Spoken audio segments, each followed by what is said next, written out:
Welcome everybody.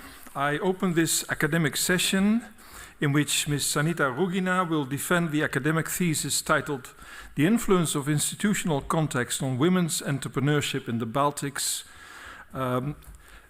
First of all, we will have a short presentation of the candidate, of the work and the recommendations and conclusions. For that we have 15 minutes and the floor is yours. Thank you. Dear Prorector, dear members of the Corona, family, friends and colleagues, thank you for being here.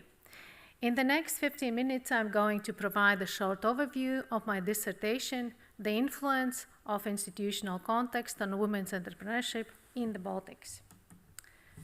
My dissertation looks at the intersection of three factors: informal institutions, women entrepreneurship, and post-Soviet, post-transition context of the Baltic countries. So what is institution? What are informal institutions? Institutional theory differentiates between formal and informal institutions. Formal institutions are legislative framework that guarantees the rules of law, protection of property rights, and gender equality. At the same time, informal institutions are unwritten rules, like stereotypes, behavioral norms, and value systems that hold our societies together. These institutions can differ from place to place and can stimulate and also hinder entrepreneurship. The second factor of my thesis is women entrepreneurs. Entrepreneurship is important for social development and economic growth. There has been evidence that women, more than men, are likely to invest profits in community, family, education, and health. There are fewer women entrepreneurs than men, than their male counterparts, both globally and in European Union. The same situation actually can be observed in the Baltics. Therefore, it is important from the perspective of theory and policy to address this challenge. The third component of my research is the post-Soviet, post-transition context of three Baltic countries: Latvia, Lithuania, and Estonia. They have been under Soviet rule for 50 years. Since then, the economies of these countries have grown substantially. Also, the governments of the countries have established rules and regulations that are favorable for entrepreneurship. Also, entrepreneurship is considered to be a good career choice.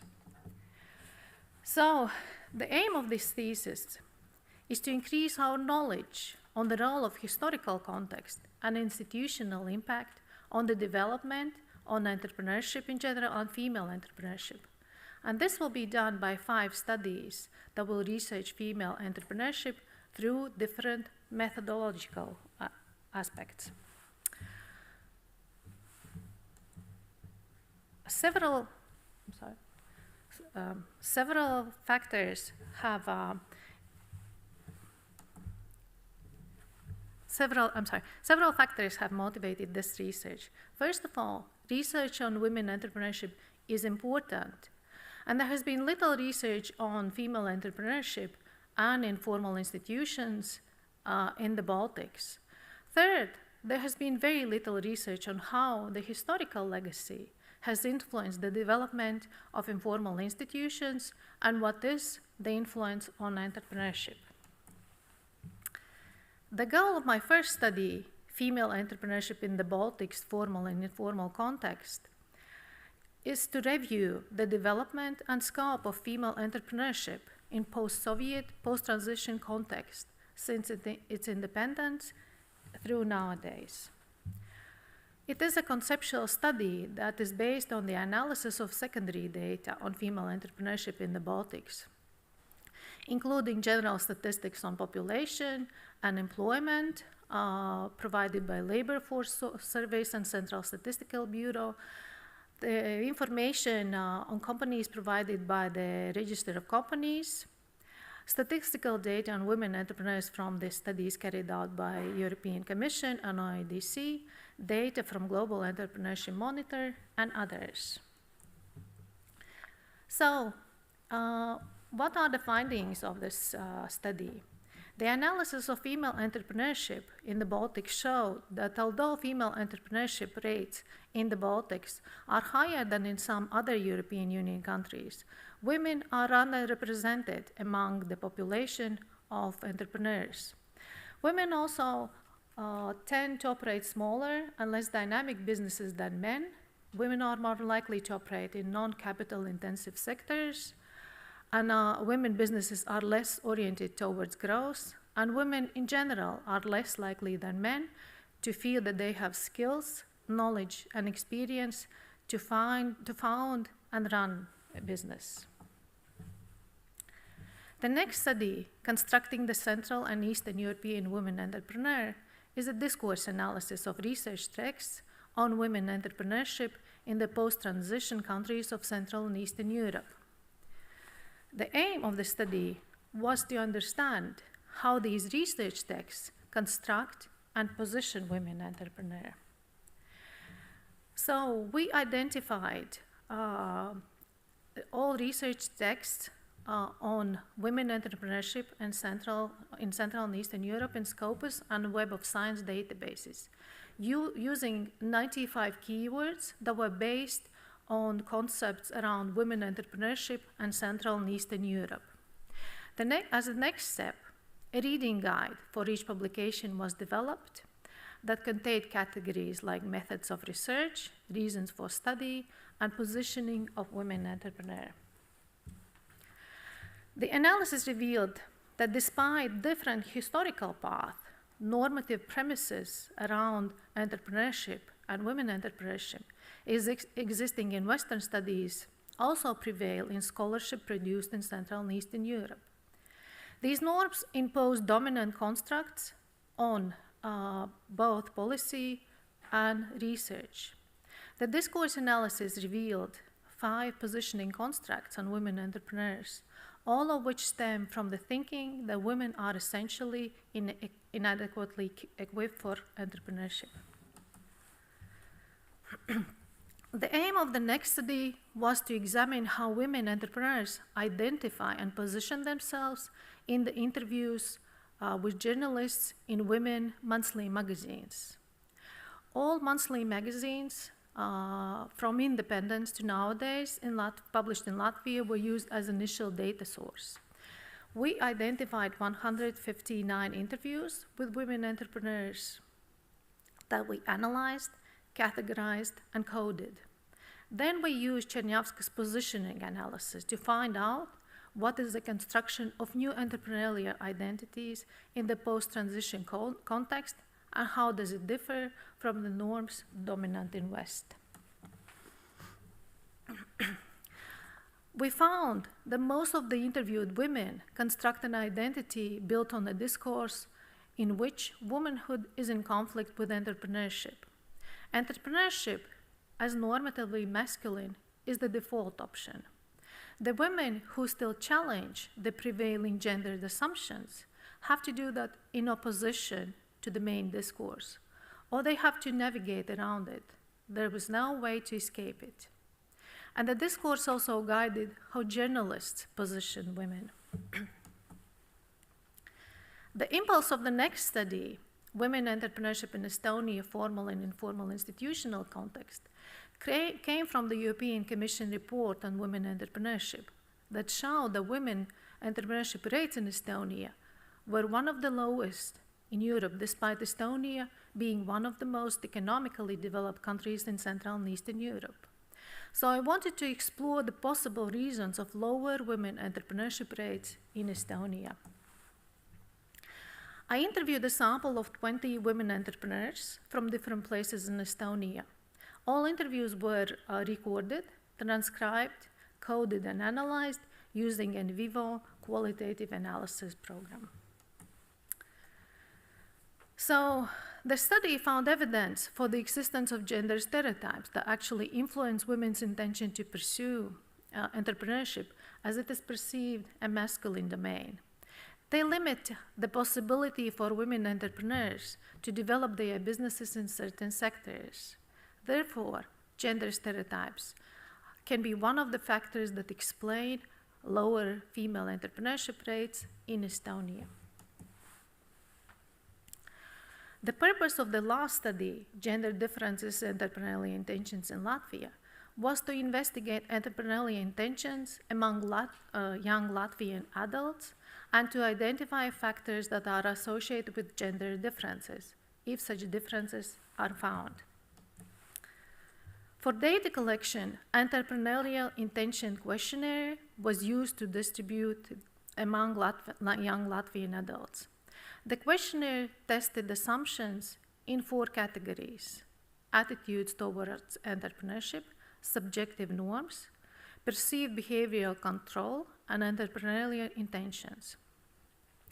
Additionally, we used the following in the control variables: age, education, self-perceived socioeconomic status, work and business experience, and knowing entrepreneurs.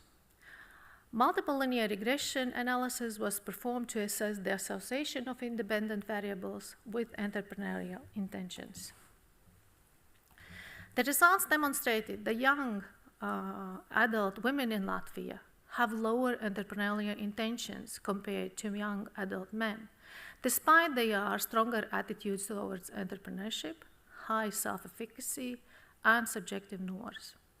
After investigating additional factors that influence entrepreneurial intentions, it was found that availability of role models and human capital have a significant positive impact on entrepreneurial intentions among young females. So, what are the conclusions here? The development and scope of female entrepreneurship in post-Soviet, post-transition context in the Baltics is actually influenced by mixture of Soviet norms, local informal institutions, and influences from the West. For example, high work participation and education that was characteristic to the Soviet times transmitted to the independence and resulted into higher rates of women entrepreneurship. At the same time, women's segregation to female sectors that existed during the Soviet times carried on during the independence and resulted in women entrepreneurs operating in sectors with lower profit margin and lower growth possibility. At the same time, there is no discussion about gender norms, as gender equality is associated with Soviet time double morale. The perceptions of the Soviet time gender equality facilitated re-emergence of traditional gender assumptions, traditional gender roles, and re-emergence of neo-traditional values in the region. So, what is the contribution of thesis? First of all, it contributes to the research on historical context, how historical context influences informal institutions and entrepreneurship. Then also it adds to the research on informal institutions, illustrating how the inertness of informal institutions, even when their change is welcome. Third, it adds to the research on women entrepreneurship in Central and Eastern Europe, still quite under-researched and developing field. So what are recommendations? First of all, policymakers should focus on female entrepreneurship, and they should start the discussion about gendered assumptions and gendered roles in the region.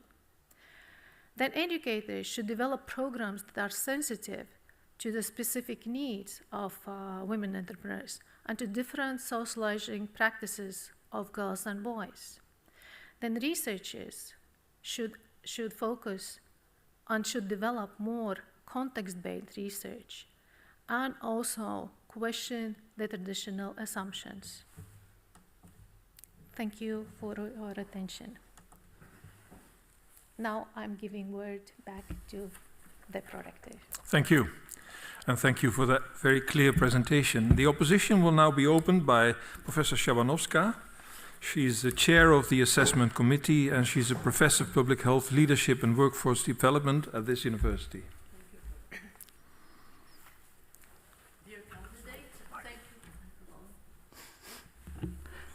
Dear candidate, thank you very much for your interesting thesis, and congratulations to you and your promotion team. I read the thesis with great interest. And I read this thesis as a call for change in the way female entrepreneurship is recognized and valued in the Baltic countries. And I see that by minimizing the informal institutional context, we can reach something more. So eliminating the barrier. But thinking about it, I also read or see through what you have developed that you talk about something that can be called the Soviet or post-Soviet paradox in the way men and women were treated as equal. How do you understand this paradox with the way you do your research? And what are the polarities and where the paradox lies? So this is my first question. Dear highly esteemed opponent, thank you for your praise and thank you for your question. First of all, I think the paradox maybe, the reason of the paradox is like the West during the Soviet times was something unreachable, like a I don't know, future that these people during Soviet times would not have.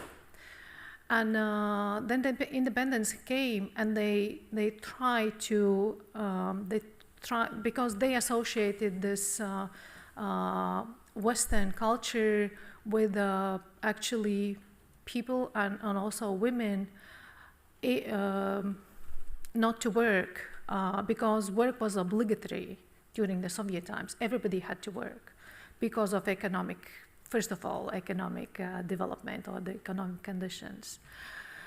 So this, first of all, these ideals from the West, which were not real ideals, which was like perceptions of the ideal life in the West, and at the same time, kind of not unwillingness, but like the usual practice of double morale, not speaking, not talking about this kind of gender equality that were not real gender equality in the Soviet times.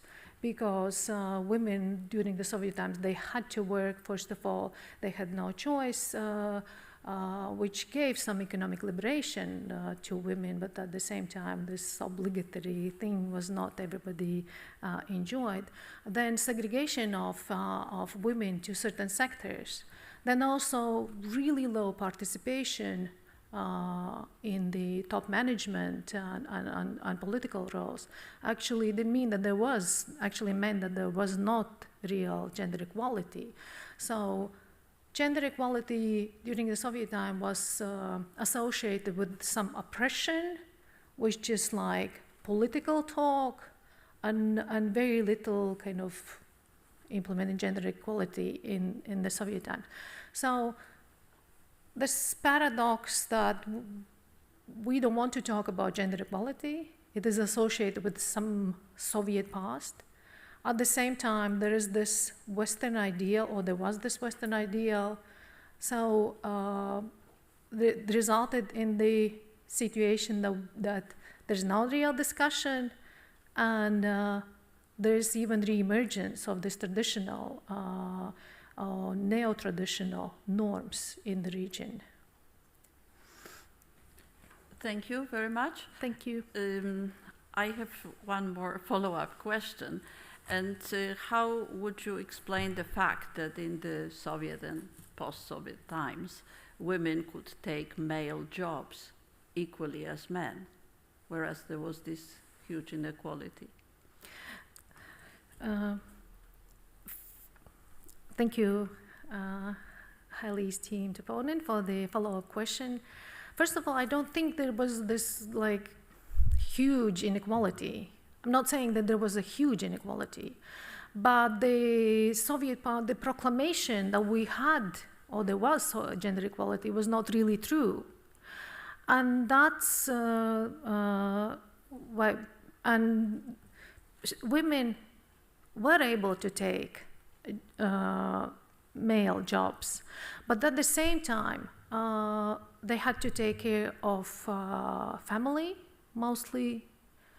So they had to take care of children, and men were not very much involved in taking care of the family, of these kind of women roles.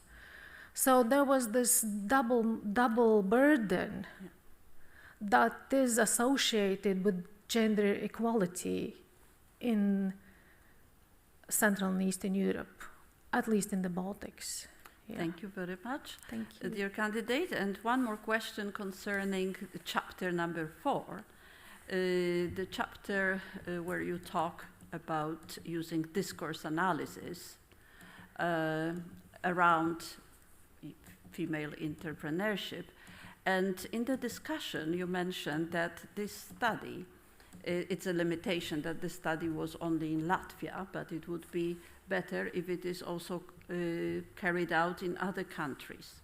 It is a qualitative research, and my question is then, how have you assured the transferability of the methodology and the results in this paper so that it can be replicated? Thank you, highly esteemed opponent, for the question. First of all, we analyzed all interviews with women entrepreneurs in these monthly women magazines. Although they are in Latvian, they are available for somebody who would like to replicate. So then we identified all text fragments. We translated, there was a professional translating that into English, and then we used back-to-back translation, translating that back into Latvian to see if we've done the translation was correct. And and then we coded and analyzed this information. I would say it's quite pretty straightforward methodology, and it could be quite easily replicated. Thank you. Thank you. Thank you. Thank you. We will now switch to the online members of this committee. The opposition will be continued by Professor Brusch. She's a Franklin W. Olin Distinguished Chair of Entrepreneurship in Massachusetts in the United States. Thank you very much. Pro-Rector. Dear candidate, thank you so much for a wonderful presentation. I have been studying women's entrepreneurship for a long time, and I'm very pleased to see a comprehensive study that looks at multiple countries and does so in some very creative ways. So thank you very much for that presentation. I have a couple of questions that I'll start with. I looked particularly at chapters 4 and chapters 5 about identity construction and positioning strategies and stereotypes. And as I thought about the findings that you have, it occurs to me that there are lots of implications for entrepreneurship education. You mentioned this in your thesis, but I would like to have a little bit more specific sense of exactly what we as educators can do to try to change assumptions, to try to help with identity construction, or even help male entrepreneurs to overcome stereotypes. And so I was wondering if you could elaborate on some more specifics with regard to entrepreneurship education in the classroom and what we could do to move forward and create this transformation that you're talking about? Dear highly esteemed opponent, thank you for your praise and also for your question. I think for the educators, I think first of all, it's very important, first of all, maybe to become aware of the gendered assumptions, and then also start to question, start to discuss these gendered assumptions, and assumptions, not just gendered assumptions, but normative assumptions that prevail in entrepreneurship. For example, entrepreneurship as male, or entrepreneurship as for-profit activity, or entrepreneurship as individual undertaking. So first of all, I think there has to be discussion. What do students think, or how do they perceive entrepreneur or entrepreneurship? And then maybe to provide, or through the discussion, develop like different or differing assumptions that are maybe closer to reality, to maybe to use also, I wouldn't even say role models, because when you think about role model, it's something, it's a hero that you would like to be like this person. But just to discuss an ordinary, everyday entrepreneurs, like, I don't know, the neighbors, the relatives that have small businesses or are not what we usually think of entrepreneur, like introverts maybe, or just start the discussion. I think it's very important. So thank you. Just a clarification there. Are you thinking that the self-awareness of gender assumptions should start with the professor, or is it professor and students? Is that how you were thinking about that? I think it can start both ways. There's no proper rule. I think it maybe should start with the professor, with the teacher, but it can come from students, and there's no proper way. I think that it's good if discussion is started. Yeah. Excellent. Thank you. I want to build on that a little bit, because some of your findings, again, are common to other countries. I've done some work for the Global Entrepreneurship Monitor, and we do find that women are, underrepresented. They're in smaller. They're in different sectors. They may not use capital to grow, and skills, knowledge, and experience. And so Susan Marlowe and some of the other scholars in this area talk about that as sort of a deficit model. And so I was wondering, in your research, if you actually had discovered what might be a new model, or a model that works and might be sort of hinting at the success of women entrepreneurs in a different way, where there are benefits to the family caretaker role and there are benefits to slower growth. And I wondered if you had thought about that and could talk a little bit more about that idea. Not very good. So you say you mentioned the model.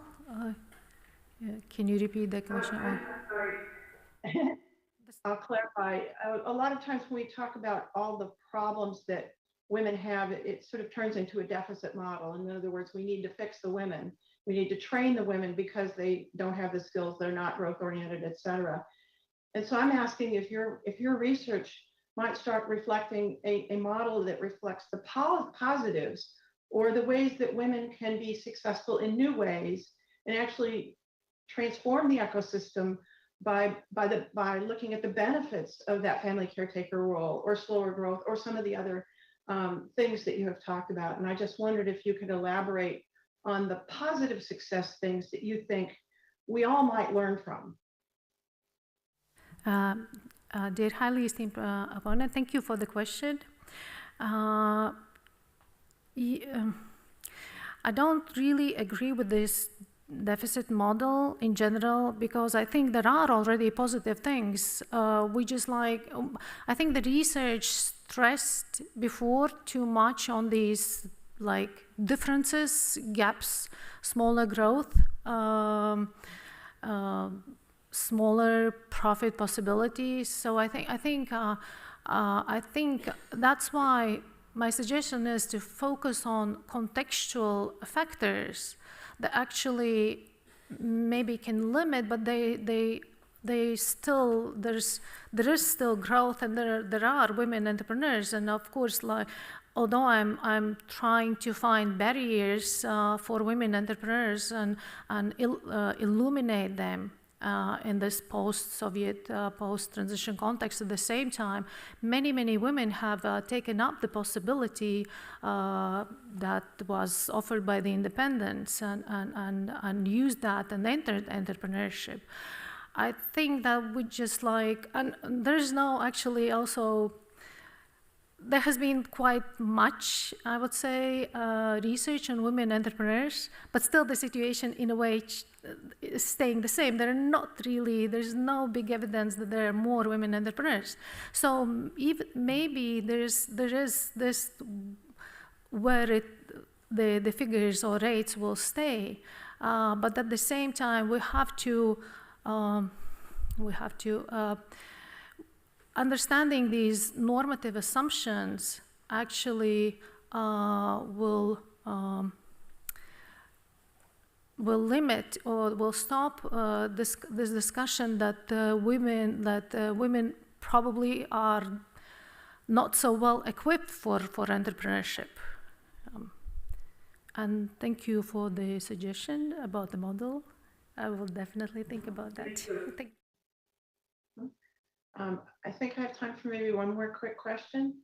So I was just going to ask, just to build on this a little bit, in several places you mentioned that there should be particular policy changes that will help to sort of change the current circumstances in these different countries. Do you have a suggestion for a particular training program or something that you think is really absolutely essential on the policy front to move forward? Thank you for the question. As I already mentioned, first of all, I think there has to be, the discussion has to be started. And first of all, I think at least in the Baltic region, there has to be discussion just to become aware of this double morale. But then I think actually Scandinavian model, like with the quotas in the boards of the managements and equal parental leave is I think it's very good, and we can see that it's already providing some results. Thank you. Thank you very much. I appreciate it. Thank you. The opposition will now be continued by Professor Stam. He is a professor of strategy, organization and entrepreneurship at the University of Utrecht. Professor Stam. Dear candidates, I would like to congratulate you with a PhD thesis that covers the societally relevant and still understudied theme of gender and entrepreneurship, focusing on institutional context in a setting that seems to be very suitable to analyze institutional dynamics, namely the Baltics, comparing Estonia, Lithuania, and Latvia. A plurality of methods is used to better understand how and why females are less often involved in particular types of entrepreneurship than males. What I particularly appreciate is your choice as a seasoned entrepreneur to jump into a PhD trajectory. However, it's not my task to praise the candidate, but to question the PhD thesis. So let's move forward to chapter 3. In chapter 3, you blame the academic literature and the popular discourse for putting, in your own words, women as inferior already at the start of the research process. Social science, I think, is both about understanding the world and also about improving it. And as a scientist, we would first like to understand before we improve. So my question to you is, how should we improve the conditions? Because there seems to be a problem that you want to address. In line with the previous opponent, I would say, well, not fix the women, but fix the system, or in academic terms, perhaps fix the entrepreneurial ecosystem. Is that the way forward? And if yes, how? Or is the way forward that we should completely have a completely different view on female entrepreneurship? And perhaps if we have this other view, there might not be a problem at all. Dear highly esteemed opponent, Thank you for your question, and thank you for your praise. First of all, in this chapter, I'm looking at the research in Central and Eastern Europe. That has been only for 30 years. So first of all, it differs from the research in the West, where actually attention to contextual factors, to normative assumptions is much, much more. First of all, I think it's a natural process, it's a natural growth, I would say. This research in Central and Eastern Europe is still maybe lagging behind, but following like similar trajectory. And I think it's a learning process. So first of all, like as we saw that there's very much research, or we call it profile studies, that actually look and try to understand who is this female entrepreneur. What kind of business she has, how old is she, what kind of family status she has, education, etc. Then there was also a big percentage of studies that compared female and male entrepreneurs. And we could see the similar path of development in the Western studies. So first of all, I hope we will come there. And my study, first of all, is like for the researchers focusing on female entrepreneurship in Central and Eastern Europe to kind of like to illuminate, to show them that actually there are like different models or different methods of research if we want to really understand female entrepreneurship.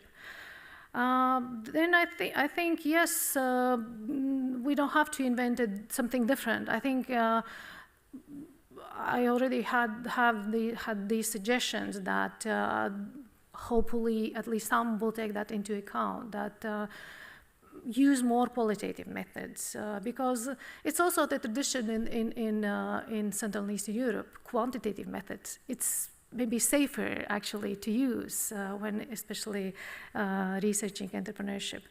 But yeah, kind of be more brave, take into account contextual factors, assumptions, use qualitative methods. Yeah, I think there will. I don't know if there will be a different model. Yeah, thank you. Thank you. This is an interesting response, but I'm not sure it fully answers my question. So perhaps I should paraphrase it. So if you could improve female entrepreneurship in the Baltics, where would you start? Would you start with improving the conditions? So that would follow the motto, don't fix the women, but fix the system. Or would you start with improving the picture of entrepreneurship? And it would not be about fixing the system, but creating a picture that is suitable to females and to the type of entrepreneurship they want. Okay, thank you. You mean the picture of entrepreneurship? Yeah, okay. So imagine that you are looking at the Baltics as economic systems, and these socio-economic systems have effects on behavior and ultimately also on entrepreneurial behavior. So my question, based on your research, is where should we start? Start to have a better insight and improve the conditions? Or should we just start with redrawing, reimagining the picture of entrepreneurship? Thank you for detailing. I kind of think I would see that these both are related. First of all, by starting to understand the situation or the norms, we're starting the discussion. We are able to improve the conditions, meaning we could like. There is this question like what comes first, that different networks that women have, or maybe different socializing practices why they develop these networks.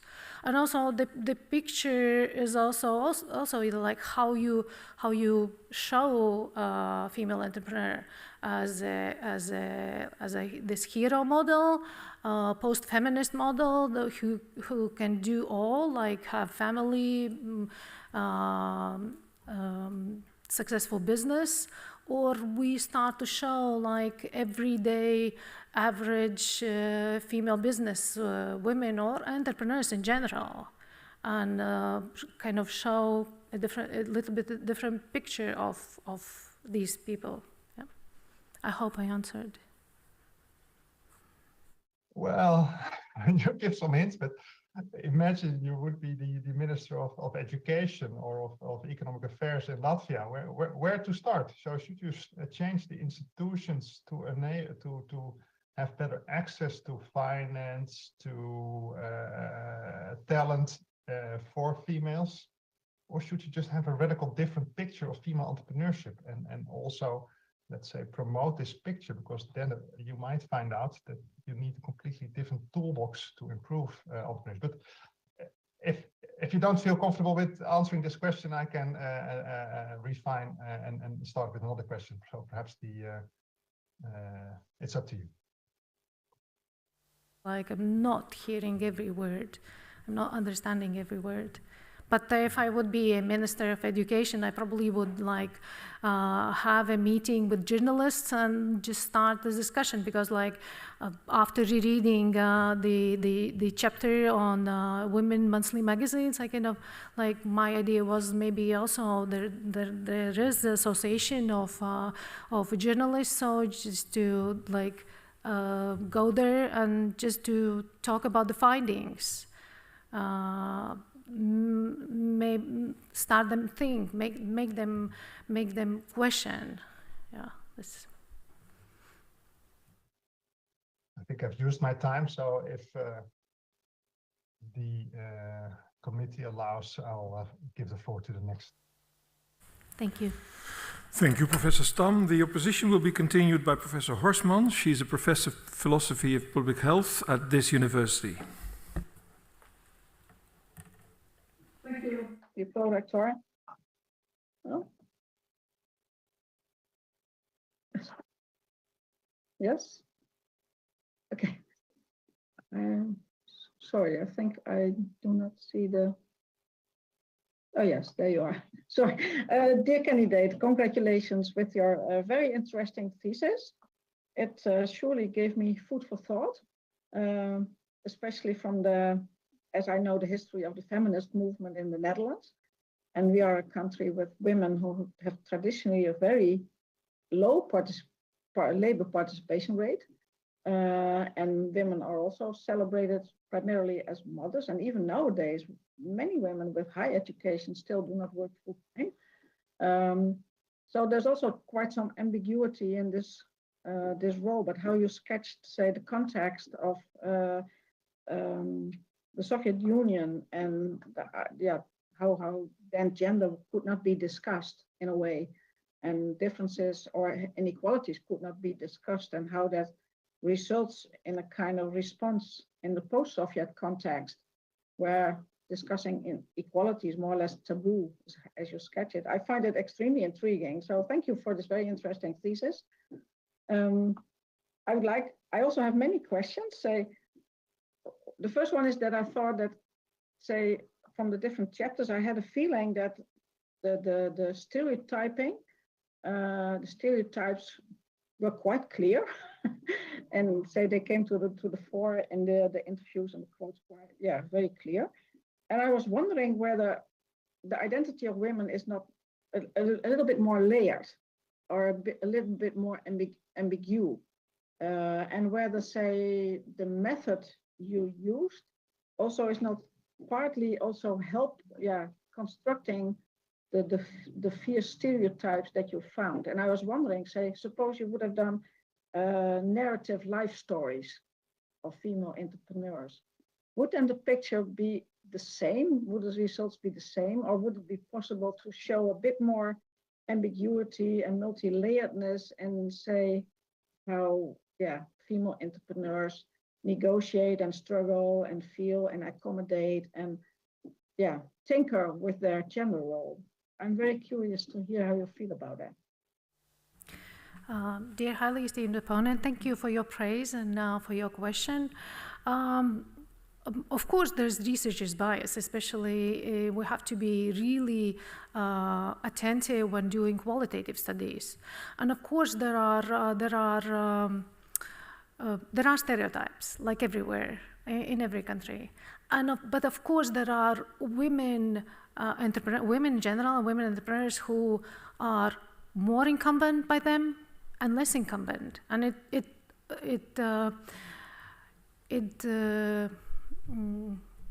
is the result of family, friends, experiences, etc., and many factors. And I would, of course, this long narrative would probably deliver a bit different results.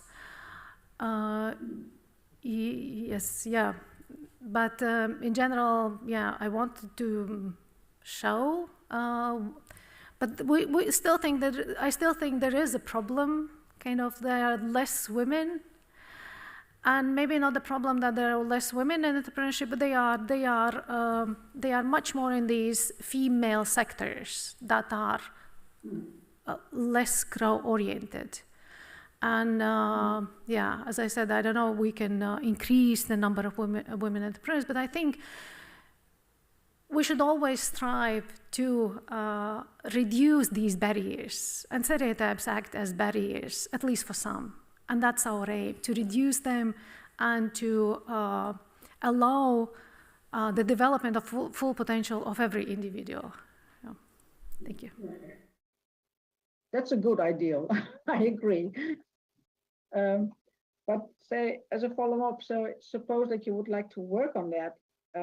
I also had a feeling that, say, especially when you focus on, say, informal context, that in these informal contexts, when you explore it, that women help other women quite a lot often, much more than we know of. Even in very paternalistic societies, you see that women, help each other, they build friendships, they have networks, informal networks, they support each other, although it is often, say, not seen very well, or it's not seen in the open, but they have lots of informal networks.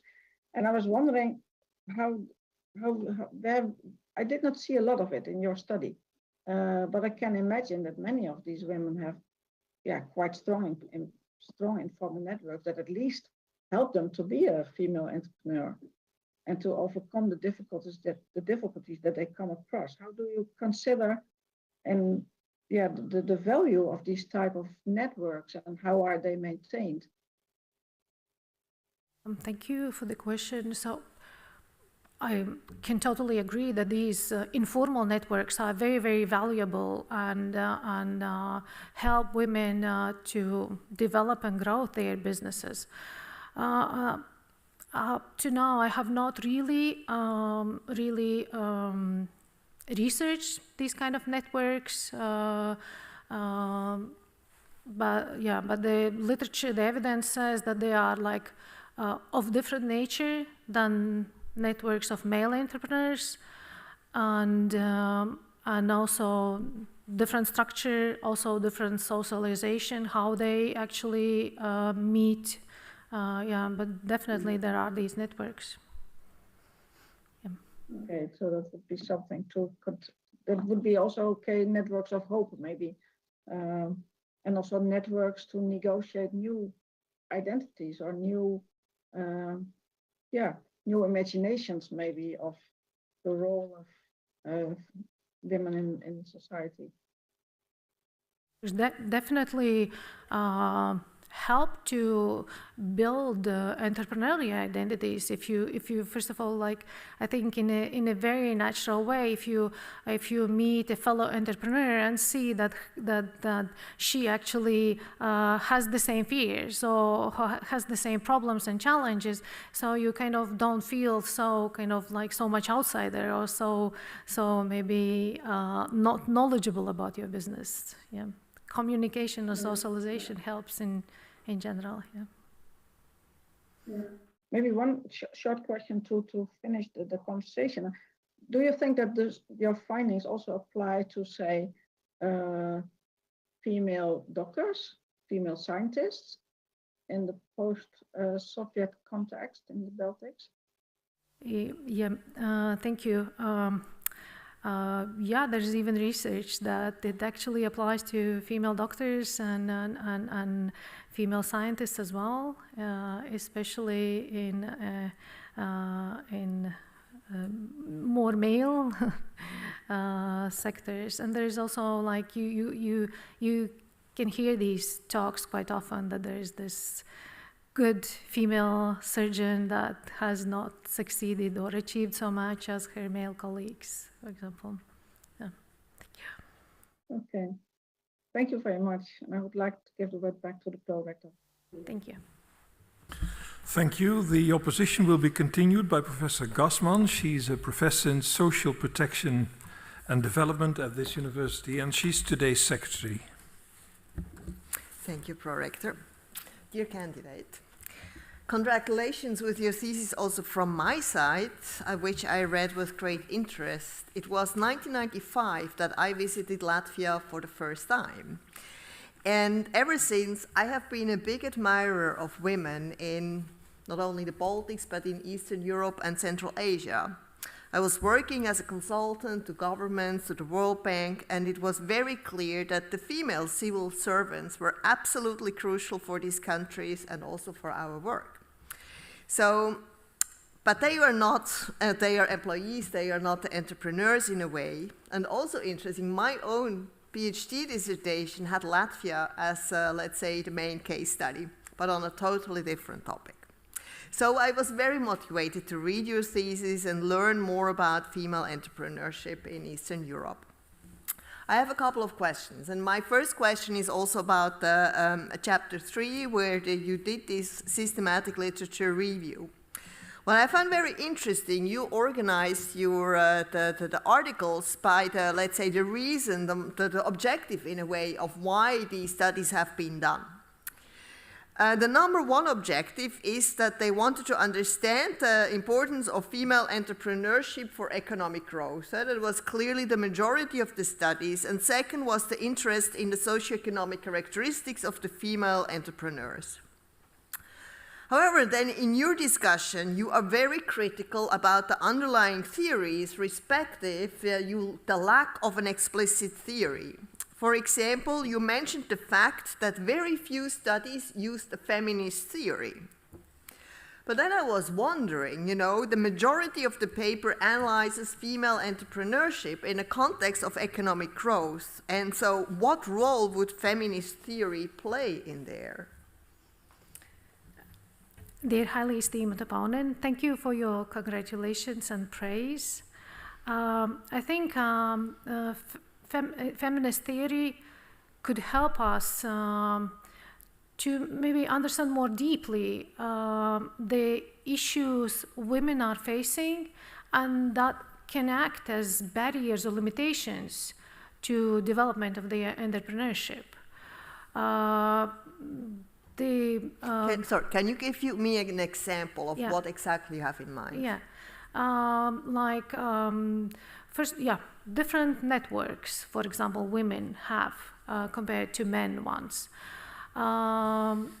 Different attitudes from venture capitalists. There has been evidence that that finances provided by venture capitalists to startups that have male founders, the finances they receive, the rates of finances they receive are higher. Also, the attitude of bank officers. There is an evidence that the attitude is more favorable towards businesses established by men. So it's actually what you say, they are barriers which are there for female entrepreneurs, which are could also be interpreted as a sort of discrimination, right? Yeah, it could be interpreted as well. Let me then move actually to chapter 4. No, let me ask first something else, given the amount of time that we have. While reading your thesis, there was a certain tone which came out of your thesis, and I regularly somehow got the impression that there was a certain level of subjectivity, right, in the analysis and also in the discussion. I come from really, you can say, of an evidence-based paradigm which steers my own research in a way. And so I wonder to what extent your analysis, and in particular the conclusions, in a way lie in the eye of the beholder, so that you, as Sanita Rugina, actually did this research. So if another researcher would have analyzed the same texts and interviews, would they have actually reached the same conclusions?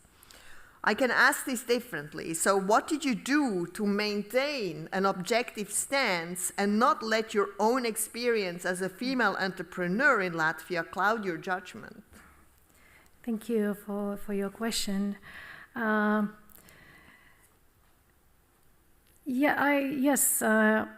am a qualitative researcher, and that differs from quantitative research philosophy, and I also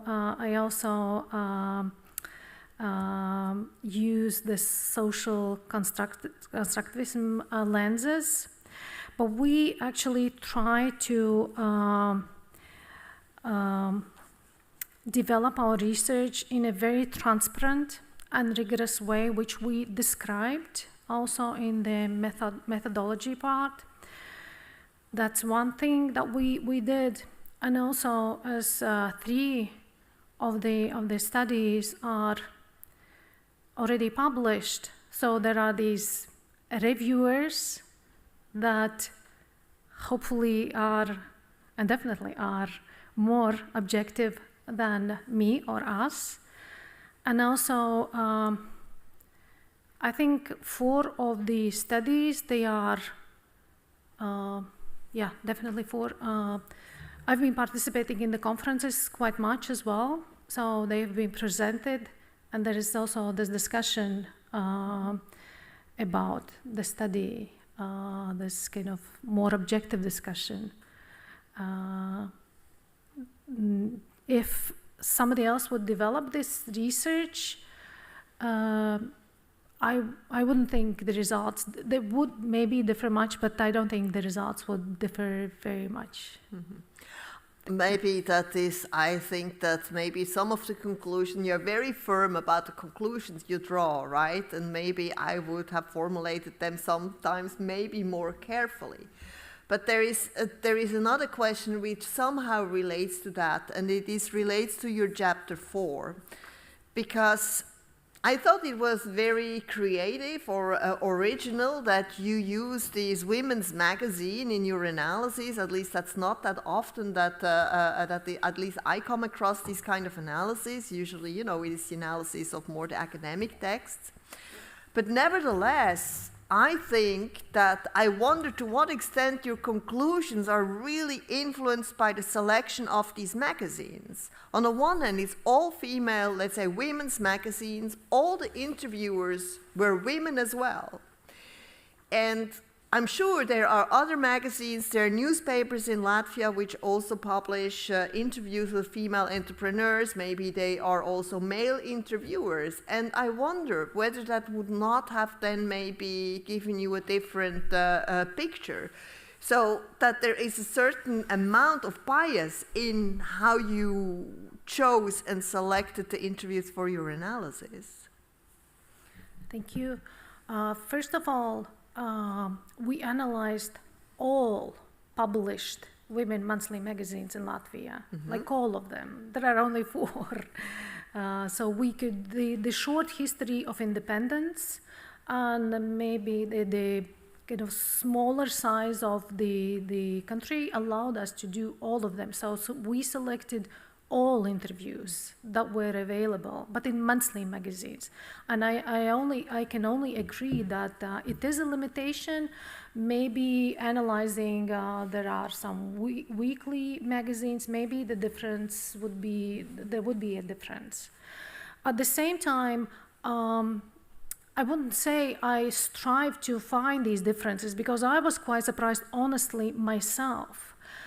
Because when I also read these magazines, and when you don't pay attention, you kind of think, oh, there are so many strong women entrepreneurs in Latvia. And also the research was, the impulse of the research came actually from the previous research on women entrepreneurs in Estonia, where one journalist said that actually Estonian monthly magazines do not write about female entrepreneurs because the editors-in-chief are men, and because they think that the audience, the readers, are not interested in this subject. And I thought, no, there is... Thank you. Sanita Rugina, the time appointed for defending your thesis has passed. The degree committee will now withdraw to discuss the quality of your thesis and your defense. I request that you and your company await our result and the results of our deliberations in this room. Thank you.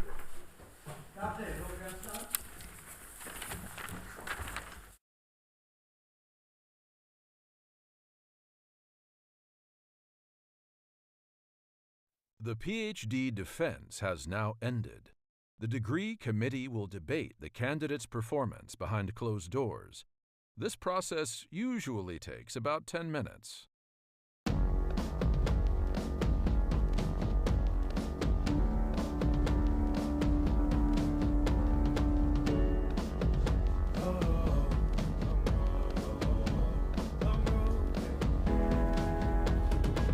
Long road to the south side, 7 miles in my rearview mirror. I know what it felt like. My goal's only getting clearer. East side to the west side. No place like home. If it's questions that you've got, go the extra mile and die.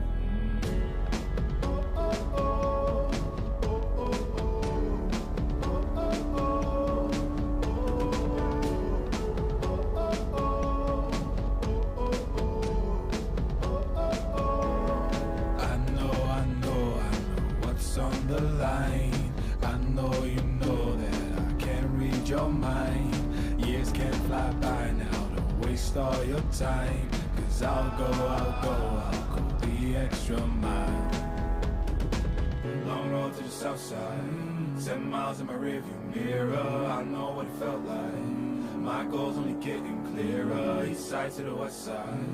No place like home. If it's questions that you've got, go the extra mile and die. On the dash, got my laces tied. Long road, I don't waste no time.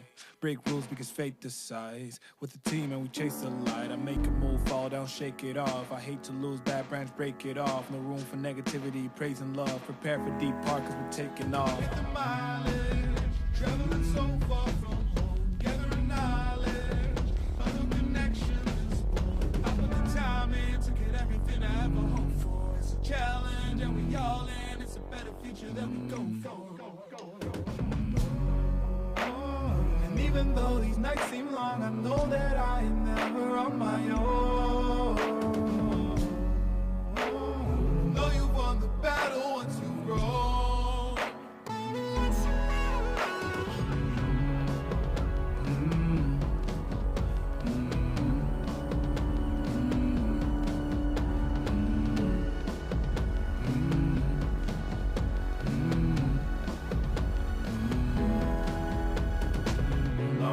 South side, 7 miles in my rearview mirror. I know what it felt like. My goal's only getting clearer. East side to the west side. No place like home. If it's questions that you've got, go the extra mile and die. Long road to the south side, 10 miles in my rearview mirror. I know what it felt like. My goal's only getting clearer. East side side to the west side. No place like home. If it's questions that you've got, go the extra mile and die.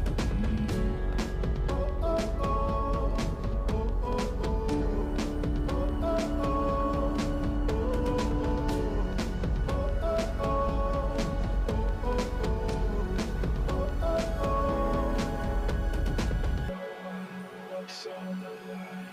I know you know that I can't read your mind. Years can't fly by now, don't waste all your time. 'Cause I'll go the extra mile.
Welcome back. Sanita Rugina, the degree committee here present has assessed the quality of your thesis and of your defense. In view of its positive verdict, and taking into account your previous qualifications, the degree committee has decided to grant you the degree of doctor. Professor Groot, your supervisor, is authorized to confer upon you this academic distinction in accordance with Dutch university custom. I invite your supervisor to now take the floor.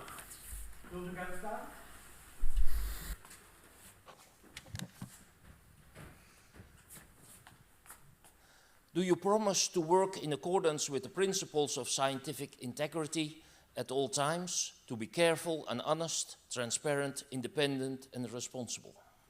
I promise. By the authority vested in us by law and in conformity with the decision of the committee here present, I hereby confer upon you, Sanita Rugina, the degree of doctor and grant you all the rights attached to it by custom and law. As evidence of this, I now present you with the degree certificate signed by the rector, the secretary, and the other members of the committee and affixed with the official seal of the university.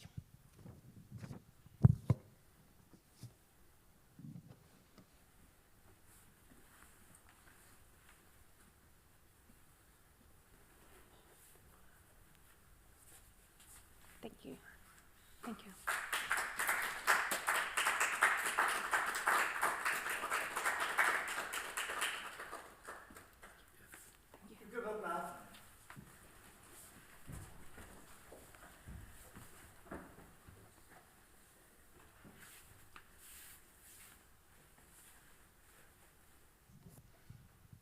Dear Dr. Rugina, dear Sanita, it gives me great pleasure to be the first to congratulate you on your PhD.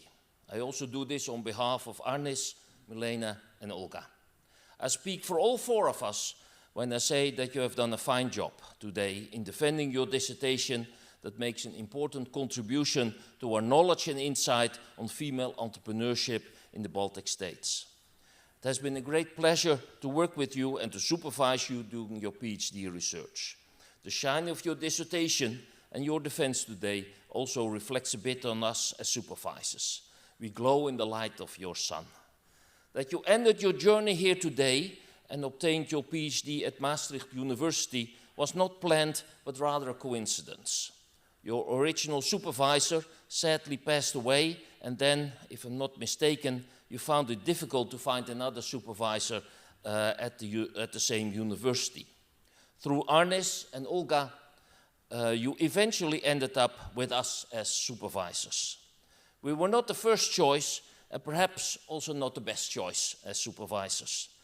Although I had done some work on entrepreneurship and entrepreneurship education, gender and identity issues are not really our field of expertise. Our main relation with your topic was with the post-Soviet focus of your research. That our approach to the topic was somewhat different, you might have noticed in the discussions that we had about your perspective on female entrepreneurship. The chapter on gender differences in the inclination to become an entrepreneur, the paper on which we contributed the most, differs in scope and approach from the other chapters in your dissertation. Most of the other chapters in your thesis had already been written before we became your supervisors. I believe you learned from your approach. I certainly learned a lot from what you have been doing. I especially appreciate the chapters in which you use data you collected from interviews in women's magazines with female entrepreneurs on how they see themselves as entrepreneurs and women. I think this provides some useful and rich insights. What I missed, however, in this chapter, reporting on interviews with female entrepreneurs, was an interview with you. You are not only a researcher, but you're also an entrepreneur yourself. For more than 20 years, you managed one of the largest travel agencies in Latvia before you discovered your passion for doing research. You also established an organization that developed and distributes international student identity cards in Latvia, and you have developed these in Uzbekistan and Turkey as well, if I'm not mistaken. Your own perspective on female entrepreneurship is conspicuously absent from the dissertation, although it might have made for some interesting and relevant insights. We live at a time when the personal is increasingly becoming political, an insight many feminists already propagated in the 1980s, if I still remember discussions with feminists at that time. So it would not have been out of the ordinary if you had added your own experiences as well. But no, not even a personal note in the acknowledgement section was not included in the dissertation. You yourself remain at the background of your own research. The different experiences and perspectives that you have acquired during your life, I believe, have enriched your dissertation. We as supervisors added our own quantitative, in our perspective, obviously neoliberal perspectives as well to the dissertation. I personally found the studies you had done on the narratives on female entrepreneurship in women's magazines both interesting and enlightening, as I mentioned. By contrast, I hope you also have learned something from the more statistical and analytical approaches that we applied in the paper on entrepreneurship intentions of men and women. A recurrent theme in your analysis is that women are perceived as less capable of being entrepreneur than men, that entrepreneurship is mostly a male characteristic, and that female entrepreneurs need more support and encouragement. Whereas you emphasize the role of external institutions and perceptions, our contribution to debate was also to allow for the possibility that men and women may differ in their preferences and consequently in their intentions to become entrepreneur. You conducted your research based on some firm beliefs about gender inequality, its origins during the Soviet times, and the role this nowadays plays in the Baltic countries. This way, the way this materialized in gender differences in entrepreneurship is one example of it. You are strong-minded and highly goal-oriented. All the formalities that surround the defense of your dissertation you saw mostly as too much bureaucracy and a hindrance to obtain your well-deserved PhD fast enough. In that respect, I think you're typifying the post-Baltic states as well, where a rather radical approach to eradicating unnecessary bureaucracy has been practiced. Despite that universities are bedrocks of bureaucracy, it's a pleasure to see that you plan to continue your career in academia.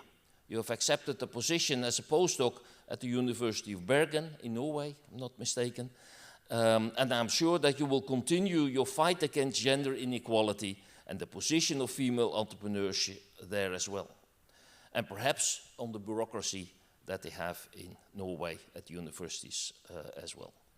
Finally, let me again congratulate you, Dr. Rugina, with your excellent achievement, also on behalf of the other members of the supervisory team, Arnis, Milena, and Olga. Your research has filled an important gap in our knowledge on the use of data to improve entrepreneurship. I also want to take the opportunity to thank the members of the assessment committee for their efforts and work in evaluating your thesis and in providing opposition today. Finally, I want to extend our congratulations to your daughters who are here, I believe, present, and everyone else who's taken the time to watch the live stream and virtually celebrate this joyful event here with you today.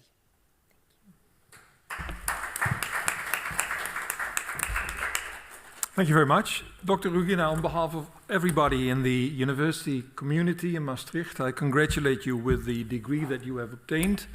I heard that you'll continue doing research, and I hope that you'll be able to do that in collaboration with Maastricht. I will closely terminate and end this meeting, but before that, I'd like to explain a little bit about what we do afterwards.